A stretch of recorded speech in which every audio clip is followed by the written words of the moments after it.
मैं सलमान खुर्शीद जी को भी याद करना चाहता हूं। एक बार मैंने बड़े सवेरे में नाश्ता करता था, टीवी पर उनको रोते हुए देखा। मुझे लगा क्या हुआ, कोई बड़ी घटना हो गई। तो रोते रोते वो श्रीमती सोनिया गांधी के घर से बाहर आए कि बाटला हाउस की घटना देखकर सोनिया जी फूट फूट कर रो पड़ी।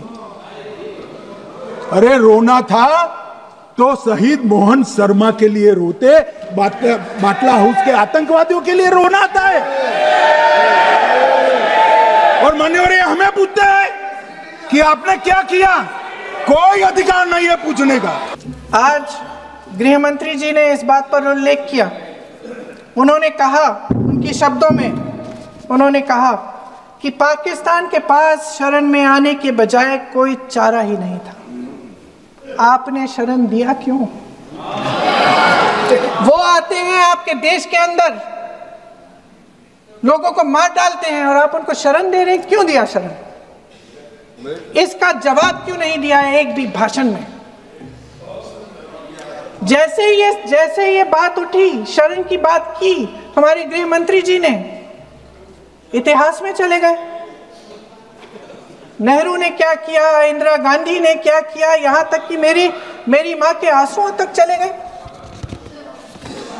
लेकिन इस सवाल का जवाब नहीं दिया कि ये सीज फायर हुआ क्यों, ये जंग रुका क्यों, और तब क्यों रुका जब दुश्मन के पास कोई चारा नहीं था हमारी श्रेय में आने के बजाय।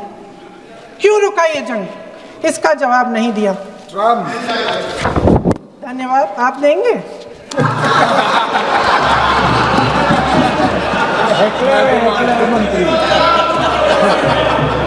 देना भाई देना, आपको टाइम मिलेगा तो। टाइम नहीं मिलेगा आपको शायद।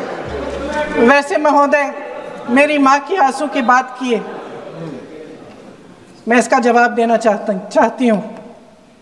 मेरी माँ के आंसू तब गिरे जब उनके पति को आतंकवादियों ने शहीद किया, जब वे मात्र 44 साल की थी। और आज अगर मैं इस सदन में खड़ी हूं और उन 26 लोगों की बात कर रही हूं, मैं इसलिए कर रही हूं क्योंकि मैं उनका दर्द जानती हूं, महसूस करती हूं।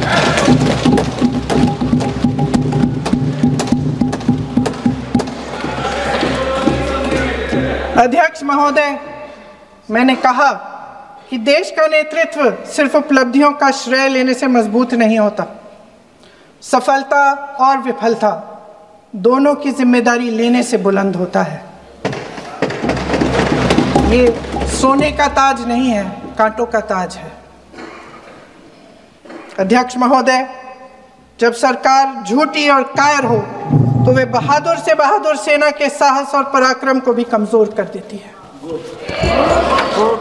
आपल्या परिसरातील बातम्या आमच्यापर्यंत पोहोचवण्यासाठी स्क्रीनवर दिलेल्या क्रमांकावर संपर्क साधू शकता। दूरध्वनी क्रमांक 8652414343।